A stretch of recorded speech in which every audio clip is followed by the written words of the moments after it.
कहानी की शुरुआत एक बैंक से होती है जहां हथियारों से लैस एक गैंग अचानक धावा बोल देता है। कुछ ही पलों में वे बैंक मैनेजर को काबू में कर लेते हैं और वहां मौजूद करीब $32 मिलियन की रकम अपने कब्जे में ले लेते हैं। लेकिन जैसे ही गैंग बैंक से बाहर निकलने की तैयारी करता है, उन्हें पता चलता है कि बाहर पहले से ही स्पेशल फोर्स की पूरी टीम घात लगाकर बैठी हुई है। इस टीम में एक ऐसा शख्स भी मौजूद है जिसकी कहानी बाकी सभी से बिल्कुल अलग है। उसका नाम है विलियम। विलियम कभी सेना का एक बेहद काबिल जवान हुआ करता था, लेकिन सेना की सेवा करने के बावजूद आज उसकी जिंदगी बुरी तरह बिखर चुकी थी। कुछ समय पहले उसकी पत्नी गंभीर रूप से बीमार पड़ गई थी। इलाज का खर्च इतना ज्यादा था कि विलियम की सालों की जमा पूंजी भी कम पड़ गई। उसे हमेशा लगता था कि उसने अपने देश के लिए सब कुछ कुर्बान कर दिया है। इसलिए जब उसने सरकारी विभाग से अपनी पत्नी के इलाज के लिए मेडिकल सहायता मांगी तो उसे मदद मिलने के बजाय साफ मना कर दिया गया। यह बात उसके लिए किसी सदमे से कम नहीं थी, लेकिन मुसीबत यहीं खत्म नहीं हुई। बैंक की तरफ से उसके घर पर कर्ज की नोटिस भी आ चुकी थी। अगर वह अगले महीने तक मॉर्गेज की रकम नहीं चुका पाता तो उसका परिवार अपना घर खो देता। विलियम को सबसे बड़ी चिंता उसकी बीमार पत्नी और छोटा बेटा था। आखिरकार मजबूरी में विलियम अपने बड़े भाई डैनी के पास मदद मांगने पहुंचता है। दोनों भाइयों ने कई सालों से एक दूसरे से कोई संपर्क नहीं रखा था। इसकी वजह थी उनकी बिल्कुल अलग जिंदगी। असल में विलियम बचपन में अनाथ हो गया था और डैनी के माता पिता ने उसे गोद लिया था। बचपन से ही विलियम शांत, शर्मीला और नियमों का पालन करने वाला लड़का था। वहीं डैनी इसके बिल्कुल उलट था। उसका स्वभाव लापरवाह था। यही अंतर धीरे धीरे दोनों भाइयों के बीच दूरी बढ़ाता गया। बड़े होने के बाद विलियम ने सेना में जाने का फैसला किया, जबकि डैनी अपराध की दुनिया में उतर गया। लेकिन अब हालात ऐसे हो चुके थे कि विलियम को मदद के लिए उसी भाई के पास आना पड़ा जिससे वह सालों से दूर था। जब विलियम डैनी के गैराज में पहुंचता है तो वहां खड़ी महंगी कारों को देखकर उसे लगता है कि उसका भाई इतने सालों में काफी अमीर हो चुका है, लेकिन सच्चाई कुछ और थी। गैराज में मौजूद ज्यादातर कारें चोरी की थीं या फिर गैर कानूनी तरीके से लाई गई थीं। ऊपर से बाजार की हालत खराब होने के कारण डैनी उन कारों को बेच भी नहीं पा रहा था। इसलिए उसने शहर के बीचों बीच मौजूद एक फेडरल बैंक को लूटने का प्लान बनाया था, जहां करीब $32 मिलियन कैश रखा हुआ था। किस्मत से उसकी टीम में एक आदमी की कमी थी, लेकिन बैंक का नाम सुनते ही विलियम तुरंत इस काम से इनकार कर देता है। लेकिन अगले ही पल उसे अपनी बीमार पत्नी और छोटे बेटे का ख्याल आता है। उसे एहसास होता है कि सरकार उसकी मदद करने वाली नहीं है। आखिरकार मजबूरी विलियम को अपराध की दुनिया में पहला कदम रखने पर मजबूर कर देती है, लेकिन वह एक शर्त रखता है कि इस लूट के दौरान किसी की जान नहीं जानी चाहिए। डैनी उसकी शर्त मान लेता है और तुरंत पूरी टीम को तैयारी के लिए बुला लेता है। कुछ ही मिनटों में सभी हथियार और जरूरी सामान तैयार कर लिए जाते हैं। इसके बाद गैंग अपने प्लान के मुताबिक बैंक की तरफ निकल पड़ता है। सभी लोग भेष बदल कर बैंक में दाखिल होते हैं और कुछ ही समय में कर्मचारियों को काबू में कर लेते हैं। लेकिन तभी अचानक एक पुलिस अधिकारी बैंक के बाहर पहुंच जाता है। तभी डैनी तुरंत खुद को बैंक मैनेजर के रूप में पेश करता है और पुलिस वाले को अंदर आने से रोकने की कोशिश करता है। वह उसे समझाता है कि बैंक में कैश ट्रांसफर का काम चल रहा है और अभी कुछ समय तक बैंक में किसी बाहरी व्यक्ति को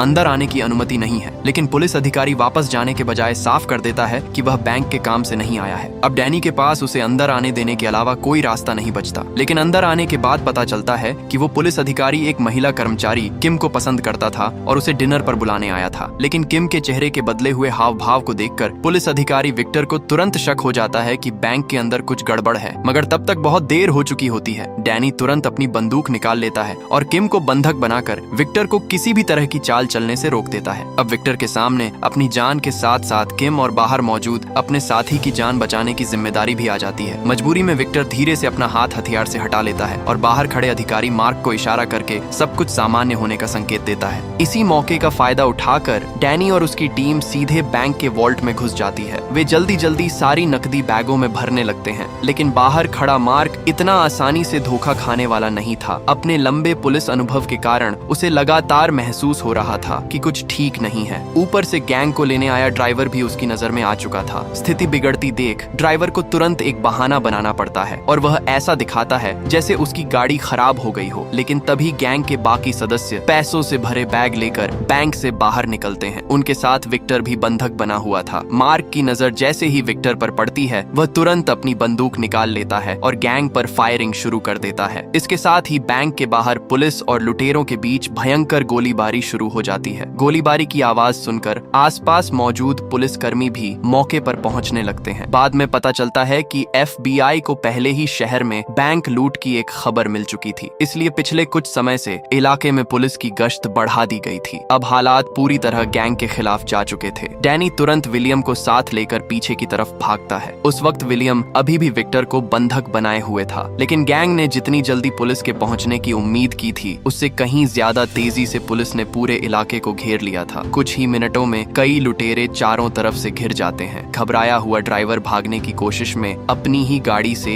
एक साथी को कुचल देता है। इसके तुरंत बाद एक स्नाइपर की गोली उसके सिर में लगती है और वह मौके पर ही मारा जाता है। अब गैंग के पास बचने का कोई रास्ता नहीं था। दूसरी तरफ डैनी और विलियम किसी तरह बैंक के गैराज तक पहुंच जाते हैं, लेकिन वहां पहुंचकर उनकी मुश्किल और बढ़ जाती है। गैराज के सभी रास्ते पहले ही सील किए जा चुके थे। विलियम के लिए यह सब बिल्कुल नया था। उसने जिंदगी में कभी ऐसी स्थिति का सामना नहीं किया था, इसलिए उसका डर लगातार बढ़ रहा था। इसी बीच अचानक विक्टर मौका देखकर एक बंदूक पकड़ लेता है और विरोध करने की कोशिश करता है। विलियम विक्टर की इस हरकत से और भी ज्यादा घबरा जाता है और उसके हाथ से 2 गोलियां चल जाती हैं। दोनों गोलियां विक्टर को लगती हैं और वह गंभीर रूप से घायल हो जाता है। ऊपर की तरफ स्पेशल फोर्स बाकी लुटेरों को काबू करने में लगी हुई थी और कुछ ही देर में वे बैंक के अंदर मौजूद बाकी संदिग्धों की तलाश में नीचे की तरफ बढ़ने लगते हैं। इधर मार्क आखिरकार विक्टर तक पहुंच जाता है। विक्टर की हालत बेहद गंभीर थी और उसे तुरंत इलाज की जरूरत थी। किस्मत से पास ही एक एम्बुलेंस मौजूद थी। पैरामेडिक कैमिल को जैसे ही इमरजेंसी कॉल मिलती है, वह अपने नए ड्राइवर के साथ तुरंत बैंक के बेसमेंट की तरफ निकल पड़ती है। मौके पर पहुंचते ही कैमिल विक्टर की हालत जांचती है, उसके घावों पर पट्टी बांधकर खून रोकने की कोशिश करती है और उसे अस्पताल ले जाने की तैयारी शुरू कर देती है। लेकिन तभी डैनी की नजर उसी एम्बुलेंस पर पड़ जाती है। वह तुरंत समझ जाता है कि यही उनकी बच निकलने की आखिरी उम्मीद हो सकती है। तभी डैनी अचानक एम्बुलेंस के आगे आ जाता है। उसकी अचानक मौजूदगी से नया ड्राइवर घबरा जाता है और इससे पहले कि वह कुछ समझ पाता, डैनी उसे जबरदस्ती बाहर खींच लेता है। अब डैनी विलियम को ड्राइवर की वर्दी पहनने के लिए कहता है। उनका प्लान साफ था, एम्बुलेंस को पुलिस की नजरों से बचाकर उसी रास्ते से बाहर निकलना जहां से सामान्य तौर पर मेडिकल वाहन आसानी से गुजर सकते थे। लेकिन जैसे ही एम्बुलेंस गैराज के एग्जिट तक पहुंचती है, सामने एक पुलिस की गाड़ी रास्ता रोककर खड़ी मिलती है। विलियम तुरंत घायल पुलिस अधिकारी को अस्पताल ले जाने की बात बताता है। पुलिसकर्मी आधा यकीन और आधा शक करते हुए एम्बुलेंस का दरवाजा खोलकर अंदर देखने लगते हैं। अंदर डैनी तुरंत एक कपड़े के पीछे छिप जाता है और कैमिल को बिल्कुल शांत रहने के लिए मजबूर करता है। पुलिसकर्मी जब स्ट्रेचर पर गंभीर रूप से घायल विक्टर को देखते हैं, तो उन्हें लगता है कि यह सच में एक घायल पुलिस अधिकारी है, इसलिए वे ज्यादा पूछताछ किए बिना एम्बुलेंस को आगे जाने देते हैं। बाहर निकलते ही विलियम एम्बुलेंस का ट्रैकिंग डिवाइस निकाल देता है। अब दोनों भाइयों को लगता है कि अगर वे शहर से बाहर मौजूद अपने एक्सट्रैक्शन पॉइंट तक पहुंच गए तो उनकी सारी परेशानियां खत्म हो जाएंगी। लेकिन दूसरी तरफ मार्क जब वापस बैंक पहुंचता है तो उसे पता चलता है कि एम्बुलेंस का ड्राइवर बेहोश पड़ा है। उसे तुरंत समझ आ जाता है कि एम्बुलेंस को हाईजैक किया गया है। मार्क बिना समय गंवाए रेडियो के जरिए मुख्यालय को इसकी जानकारी देता है। कुछ ही मिनटों बाद ऑपरेशन के कमांडर कैप्टन भी मौके पर पहुंच जाते हैं। मार्क से पूरी जानकारी मिलने के बाद कैप्टन तुरंत पूरे शहर में एम्बुलेंस की तलाश के लिए हेलीकॉप्टर भेजने का आदेश देता है। लेकिन इन सब चीजों से बेखबर विलियम अभी भी एम्बुलेंस को तेज रफ्तार से शहर से बाहर ले जा रहा था। तभी ऊपर आसमान में एक हेलीकॉप्टर दिखाई देता है। हेलीकॉप्टर धीरे धीरे उसी दिशा में आने लगता है। अब सबसे बड़ा खतरा यह था कि अगर हेलीकॉप्टर से एम्बुलेंस दिखाई दे गई तो उनका बचना लगभग नामुमकिन था। शहर से बाहर निकलने में अभी काफी समय बाकी था और सबसे बड़ी समस्या यह थी कि एम्बुलेंस खुले रास्ते पर आसानी से पहचानी जा सकती थी। डैनी और विलियम तेजी से कोई रास्ता निकालने की कोशिश कर ही रहे होते हैं, लेकिन एम्बुलेंस के पिछले हिस्से में पड़ा विक्टर अचानक होश में आ जाता है। कैमिल तुरंत उसे शांत रहने का इशारा करती है ताकि डैनी और विलियम को उसकी आवाज सुनाई न दे। इसके बाद कैमिल एम्बुलेंस का दरवाजा थोड़ा सा खोलती है और बाहर के माहौल पर नजर डालने लगती है। तभी कैमिल की नजर अचानक एम्बुलेंस के अंदर रखे फायर एक्सटिंग्विशर पर पड़ती है और उसके दिमाग में तुरंत एक प्लान आता है। वह तेजी से ड्राइवर की सीट पर पहुंचती है और फायर एक्सटिंग्विशर का रुख डैनी और विलियम की तरफ कर देती है। दोनों को संभलने का मौका मिले उससे पहले कैमिल पीछे का दरवाजा खोलकर एम्बुलेंस से बाहर कूद जाती है। लेकिन वह कुछ ही मीटर भाग पाती है कि डैनी बंदूक लेकर उसके पीछे पहुंच जाता है और उसे निशाना बना लेता है। कैमिल समझ जाती है कि अब भागने की कोई गुंजाइश नहीं है। तभी एम्बुलेंस के अंदर लगा हार्ट मॉनिटर अचानक तेज आवाज में अलार्म देने लगता है। आवाज सुनते ही विलियम कैमिल को वापस अंदर चलाने के लिए मजबूर करता है। कैमिल के पास कोई दूसरा रास्ता नहीं बचता और वह वापस एम्बुलेंस में चढ़ जाती है। दरअसल इलाज में देरी होने की वजह से विक्टर का ब्लड प्रेशर तेजी से गिरने लगा था। अगर उसे तुरंत इलाज नहीं मिला तो उसकी जान जा सकती थी। विलियम और डैनी के लिए यह बेहद गंभीर स्थिति थी। अगर उनकी हिरासत में विक्टर की मौत हो जाती तो उन पर और भी गंभीर आपराधिक आरोप लग सकते थे।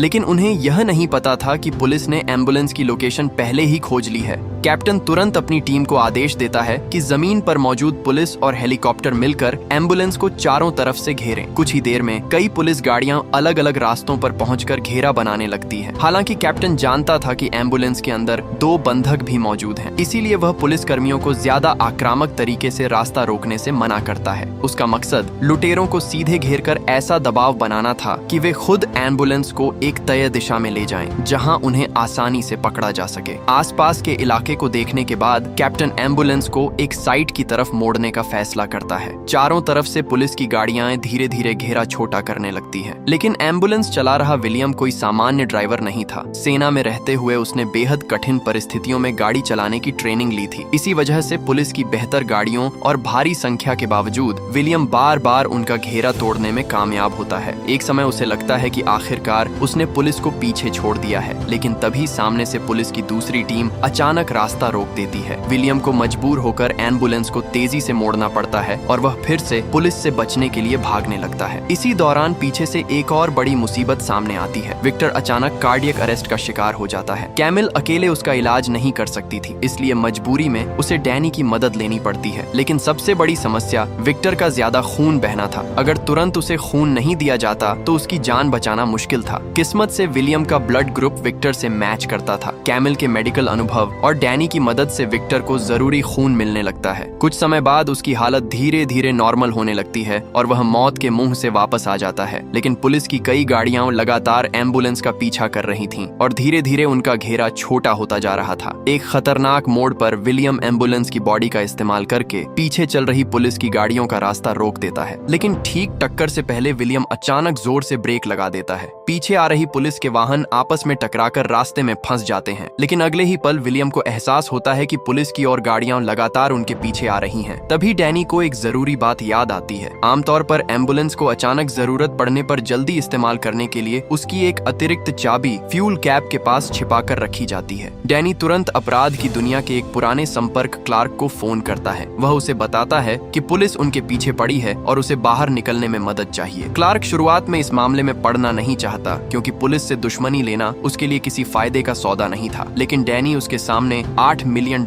का ऑफर रख देता है। इतनी बड़ी रकम सुनते ही क्लार्क का फैसला बदल जाता है। वह तुरंत अपने लोगों को इकट्ठा करता है। डैनी उसे पहले एक दूसरी एम्बुलेंस चोरी करने के लिए कहता है और उसे एक पुल के नीचे तय जगह पर खड़ा करके इंतजार करने का निर्देश देता है। इसके बाद वह एक ऑटो रिपेयर शॉप में काम करने वाले अपने दूसरे साथी से संपर्क करता है। उसे हरे रंग का पेंट और एक आरी लेकर उसी पुल के पास पहुंचने के लिए कहा जाता है। डैनी के दिमाग में अब पुलिस से बच निकलने का एक नया प्लान तैयार हो चुका था। उधर पुलिस के लिए समय तेजी से खत्म हो रहा था। शहर में जल्द ही पीक आवर शुरू होने वाला था। अगर पीछा ज्यादा देर तक चलता तो सड़क पर मौजूद आम लोग भी इस खतरनाक ऑपरेशन की चपेट में आ सकते थे। इसी बीच बैंक लूट का मामला FBI तक पहुंच चुका था। बैंक और आसपास लगे कैमरों से मिले चेहरों को फेस रिकॉग्निशन सिस्टम में डालकर अधिकारियों ने गैंग के लीडर की पहचान कर ली। वह कोई नया अपराधी नहीं था। डैनी पहले भी कैलिफोर्निया में कई बैंक लूट चुका एक खतरनाक अपराधी था। FBI एजेंट जॉक तुरंत कैप्टन को इसकी जानकारी देता है और बताता है कि अब FBI भी इस ऑपरेशन में शामिल होने वाली है। कैप्टन भी बिना समय गंवाए अपनी रणनीति बदल देता है। वह आसपास की सड़कों को बंद करने के लिए अतिरिक्त पुलिस कर्मियों को तैनात करता है और एम्बुलेंस का पीछा कर रही टीम को जल्द से जल्द उसे रोकने का आदेश देता है। इसी बीच पुलिस का साइबर क्राइम विभाग एम्बुलेंस के रेडियो सिस्टम से जुड़ने में कामयाब हो जाता है। अचानक एम्बुलेंस के रेडियो से कैप्टन की आवाज सुनाई देती है। कैप्टन डैनी और विलियम को एक ऑफर देता है। अगर वे दोनों बंधकों को सुरक्षित बाहर छोड़ दें तो पुलिस हेलीकॉप्टर और जमीन पर मौजूद अपनी टीम को पीछे हटा देगी। लेकिन डैनी को पता था कि अगर उसने बंधकों को छोड़ दिया तो उसके पास पुलिस से बचने के लिए सबसे बड़ा हथियार खत्म हो जाएगा। इसलिए डैनी कैप्टन की किसी भी ऑफर को मानने के लिए तैयार नहीं था। वह अपने पुराने प्लान पर कायम रहता है और विलियम को पुल की तरफ जाने का आदेश देता है। विलियम बिना समय गंवाए एक्सीलेटर पूरी तरह दबा देता है और एम्बुलेंस को लॉजिस्टिक्स सेंटर से बाहर निकालने की कोशिश करता है। पुलिस की कई गाड़ियां कुछ ही देर में पीछे पीछे छूट जाती हैं। आखिर में सिर्फ मार्क ही लगातार एम्बुलेंस का पीछा करता रहता है। कैप्टन अब समझ चुका था कि विलियम की ड्राइविंग कोई सामान्य ड्राइविंग नहीं है, इसीलिए वह तुरंत आसपास के सभी संभावित रास्तों और एग्जिट को बंद करने का आदेश देता है। इसी दौरान डैनी कैमिल को पकड़कर एम्बुलेंस के पीछे वाले दरवाजे तक ले जाता है। वह दरवाजा खोलकर मार्क को चेतावनी देता है कि अगर उसने कोई जल्दबाजी की तो कैमिल की जान खतरे में पड़ सकती है। कैप्टन को डर था कि डैनी घबराकर कोई बड़ा कदम उठा सकता है, इसलिए वह मजबूरी में पुलिस को पीछे हटने का आदेश देता है। इसका फायदा उठाकर विलियम एम्बुलेंस को गैराज से बाहर निकालने में सफल हो जाता है और कुछ समय के लिए पुलिस का पीछा भी छूट जाता है। लेकिन तभी कैमिल की नजर अचानक एम्बुलेंस के फर्श पर पड़े खून पर जाती है। वह ध्यान से विक्टर को देखती है और उसके होश उड़ जाते हैं। जिस घाव से कुछ देर पहले खून बहना रुक गया था, वह अब फिर से तेजी से खून बहा रहा था। गोली का घाव पहले से कहीं ज्यादा गंभीर हो चुका था। अगर गोली को जल्द से जल्द ऑपरेशन करके बाहर नहीं निकाला गया तो विक्टर 1 घंटे से ज्यादा जिंदा नहीं रह पाएगा। लेकिन डैनी किसी भी हालत में अस्पताल जाने के लिए तैयार नहीं था। आखिरकार वह एक बेहद जोखिम भरा फैसला लेता है। ऑपरेशन अस्पताल में नहीं बल्कि चलती हुई एम्बुलेंस के अंदर ही किया जाएगा। समस्या यह थी कि कैमिल ने इससे पहले कभी किसी इंसान की सर्जरी नहीं की थी। कैमिल विलियम से अस्पताल की तरफ जाने के लिए कहती है, लेकिन डैनी उसका फोन लेकर अस्पताल में मौजूद एक डॉक्टर को कॉल कर देता है। उसका प्लान था कि कोई अनुभवी डॉक्टर फोन और वीडियो के जरिए कैमिल को ऑपरेशन करने का तरीका बताए। लेकिन फोन उठाने वाला डॉक्टर कोई और नहीं बल्कि कॉलिन था।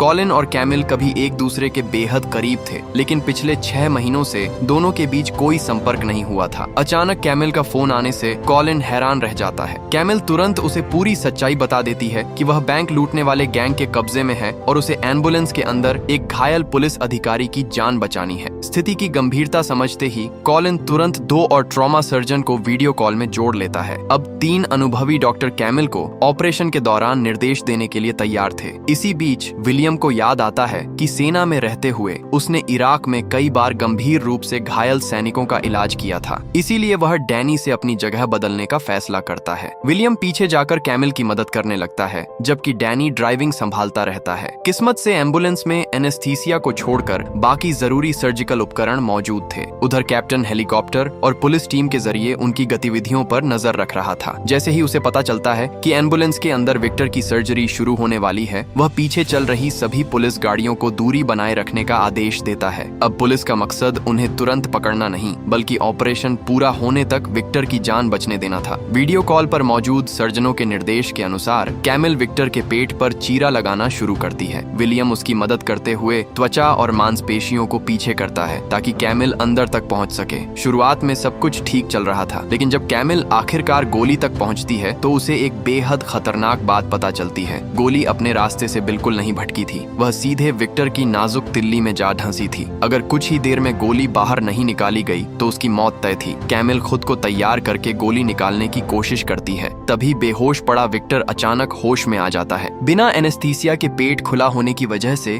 उसे भयानक दर्द महसूस होता है और वह बुरी तरह तड़पने लगता है। अगर उसने ज्यादा हलचल की तो उसके अंदर के अंगों को और नुकसान हो सकता था, इसलिए विलियम एक ही मुक्के से विक्टर को फिर से बेहोश कर देता है। कैमिल दोबारा ऑपरेशन पर ध्यान लगाने लगती है, लेकिन जैसे ही कैमिल गोली निकालने की कोशिश करती है, विक्टर की तिल्ली अचानक फट जाती है। अंदर जमा खून तेजी से बाहर निकलने लगता है। कैमिल यह देखकर पूरी तरह घबरा जाती है और तभी वीडियो कॉल चल रहा लैपटॉप अचानक बंद हो जाता है क्योंकि उसकी बैटरी खत्म हो जाती है। अब कैमिल का अनुभवी सर्जनों से संपर्क भी टूट चुका था, इसलिए कुछ सेकंड के लिए वह समझ ही नहीं पाती कि क्या करे। लेकिन विलियम युद्ध के मैदान पर इससे भी ज्यादा खतरनाक परिस्थितियों का सामना कर चुका था। वह तुरंत एक क्लैंप ढूंढ निकालता है और खून की नस को अस्थायी रूप से बंद कर देता है। लेकिन वीडियो कॉल आखिरी और सबसे महत्वपूर्ण समय पर कट चुकी थी। जब कैप्टन ने कॉलिन से विक्टर की स्थिति के बारे में पूछा तो अधूरी जानकारी के कारण सभी को लगा कि शायद विक्टर की मौत हो चुकी है। इसी दौरान कैप्टन को ऊपर से एक और आदेश मिलता है। अब पुलिस ऑपरेशन को अंतिम चरण में ले जाने का फैसला करती है। कैप्टन एम्बुलेंस के संभावित रास्तों पर कई स्नाइपर टीमों को तैनात कर देता है, लेकिन स्नाइपर एम्बुलेंस को रोकने में नाकाम रहते हैं और उनकी फायरिंग से जमीन पर मौजूद पुलिस कर्मियों के लिए ही स्थिति और खतरनाक हो जाती है। विलियम को इसी अफरा तफरी का फायदा मिल जाता है। वह अचानक स्टीयरिंग घुमाकर एम्बुलेंस को सामने से आ रही लेन में डाल देता है। उसकी शानदार ड्राइविंग के सामने पुलिस की गाड़ियां एक बार फिर पीछे छूटने लगती हैं। कुछ ही देर में विलियम लगभग सभी पुलिस वाहनों को पीछे छोड़ देता है। कैप्टन समझ जाता है कि अब सीधे पीछा करना काफी नहीं होगा, इसलिए वह 2 बिना पहचान वाली पुलिस गाड़ियों गाड़ियों को एम्बुलेंस के पीछे भेजता है। इन दोनों गाड़ियों को करीब 500 फीट की दूरी बनाए रखते हुए उनका पीछा करने का आदेश दिया जाता है। लेकिन डैनी पहले से ही FBI की रणनीतियों को अच्छी तरह अध्ययन कर चुका था। ऊपर से पुलिस की लगातार कार्रवाई ने उसका गुस्सा और बढ़ा दिया था। अब वह पुलिस को चकमा देकर निकलने के साथ साथ उन्हें सबक सिखाना चाहता था। इसी बीच कैप्टन कैमिल से संपर्क करता है। वह चाहता था कि कैमिल अंदर से पुलिस की मदद करे, लेकिन डैनी पूरी बातचीत सुन लेता है। गुस्से में वह कैमिल को गोली मारने वाला होता है, तभी विलियम बीच में आ जाता है। दोनों भाइयों में बहस शुरू हो जाती है और बात हाथापाई तक पहुंच जाती है। आखिरकार विलियम डैनी को रोक देता है।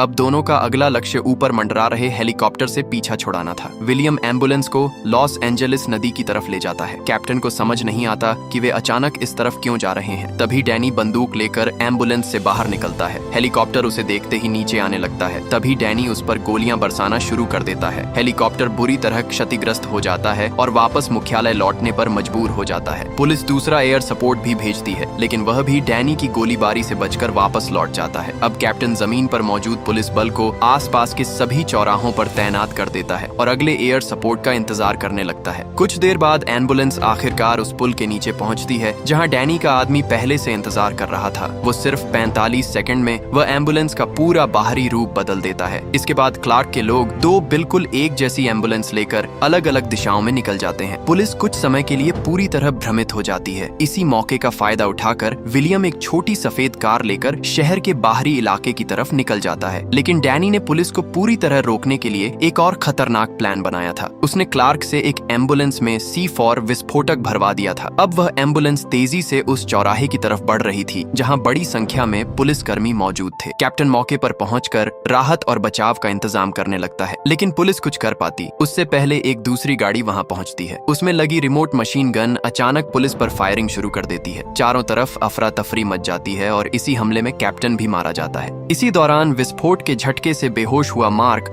होश में आता है। उसकी नजर क्लार्क के एक आदमी पर पड़ती है जो चुपके से भागने की कोशिश कर रहा था। मार्क तुरंत उसका पीछा करता है और उसे जमीन पर गिराकर पकड़ लेता है, लेकिन दोनों के बीच संघर्ष के दौरान उस आदमी की बंदूक अचानक चल जाती है और उसकी मौत हो जाती है। तभी मार्क को पता चलता है कि वह कोई सामान्य गुंडा नहीं था, बल्कि क्लार्क का इकलौता बेटा था। पूरी घटना लाइव न्यूज पर दिखाई जा रही थी। जब क्लार्क ने अपने बेटे की मौत देखी तो उसका गुस्सा बेकाबू हो गया। अब वह किसी भी कीमत पर डैनी से बदला लेना चाहता था। उधर डैनी और विलियम को इस बात की कोई जानकारी नहीं थी। दोनों अपने तय प्लान के मुताबिक क्लार्क के ठिकाने पर पहुंच जाते हैं। डैनी तय किए गए $8 मिलियन क्लार्क को सौंप देता है, लेकिन क्लार्क अचानक अपनी शर्त बदल देता है। वह अब $16 मिलियन की मांग करता है और साथ ही दोनों बंधकों को भी अपने पास रखने की बात करता है। डैनी यह सुनकर भड़क जाता है। काफी बहस के बाद क्लार्क $8 मिलियन लेने के लिए तो तैयार हो जाता है, लेकिन दोनों बंधकों को छोड़ने से साफ इनकार कर देता है। इस बार विलियम सामने आ जाता है। वह जानता था कि अगर कैमिल और विक्टर क्लार्क के हाथ लग गए तो दोनों की जान खतरे में पड़ सकती है। अब दोनों भाइयों के बीच भी बहस शुरू हो जाती है।